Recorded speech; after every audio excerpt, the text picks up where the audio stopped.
আগামী 21শে জুলাই কলকাতার ধর্মতলায় দলের শহীদ সমাবেশে জঙ্গলমহল থেকে রেকর্ড সংখ্যক মানুষ যাবে বললেন তৃণমূল নেতা মোহন কর। তিনি বলেন, দলের তরফে যাবতীয় প্রস্তুতি শেষ। কর্মী সমর্থকদের সভাস্থলে পৌঁছে দিতে পর্যাপ্ত বাসের ব্যবস্থাও করা হয়েছে বলে তিনি জানান। 21শে জুলাই হচ্ছে একটা শহীদ স্মরণ, শহীদদের তর্পণের সমাবেশ। 1993 সালে 21শে জুলাই মমতা বন্দ্যোপাধ্যায়ের নেতৃত্বে মহাকরণ অবরোধ হয়েছিল। সেই অবরোধে লাখো লাখো মানুষ কলকাতার রাজপথে সমাবেশে সামিল হয়েছিলেন। দাবি ছিল নো আইডেন্টি নো ভোট, অর্থাৎ আজকে ভারতবর্ষের গণতান্ত্রিক ব্যবস্থায় যে পরিচয়পত্র চালু হয়েছে, এই পরিচয়পত্র চালুটার সেদিনেই ছিল দাবি 1993 সালের 21শে জুলাই। স্বাভাবিকভাবে 21শে জুলাই এই দাবিটা হচ্ছে সারা ভারতবর্ষের গণতন্ত্রের দাবি।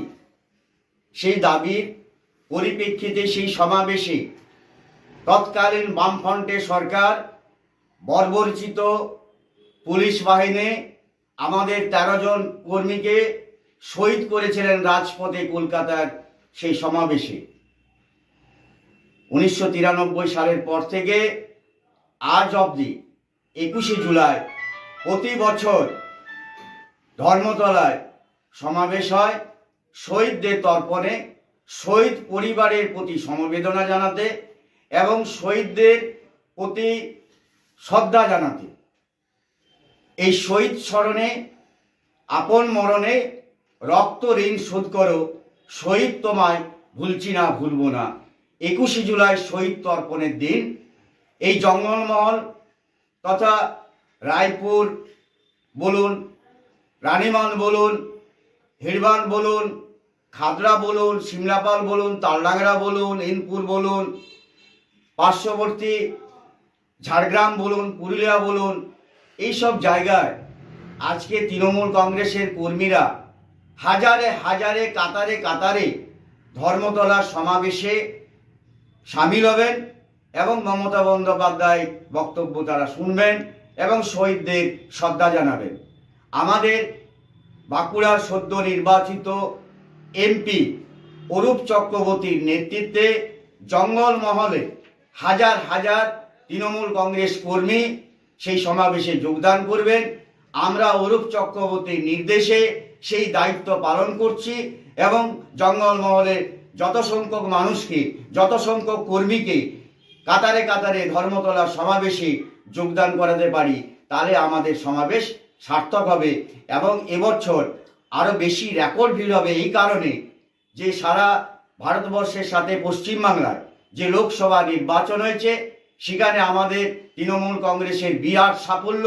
সেই সাফল্য পাশাপাশি উপনির্বাচনে 4টিতেই তৃণমূল কংগ্রেসের বিপুল জয়। সেই জয়ে মানুষ আনন্দিত, মানুষ খুশিতে টকবক করছে, কর্মীরা আরো উজ্জীবিত। স্বাভাবিকভাবে এবারে রেকর্ড আরো বেশি হবে, যেটা বিগত দিনের 21শে জুলাই হয়েছে, সেই 21শে জুলাইকে ছাপিয়ে যাবে। অনেক আবেগ, ভীষণ আবেগ বেড়েছে। কর্মীদের বিভিন্ন ফোন আসছে, জেলা সভাপতি অর্থাৎ এমপির কাছে দরবার করছে। গ্রামে কর্মী সমর্থক ছিলেও সাধারণ মানুষ যারা মামাটি মানুষের সরকারের বিভিন্ন কর্মসূচিতে তারা প্রকল্পগুলো পেয়ে থাকেন, তারাও যেতে সামিল হতে চাইছেন। তাই তাদের আগ্রহ বিরাট বেড়ে গেছে এবং কৌতূহল বেড়ে গেছে।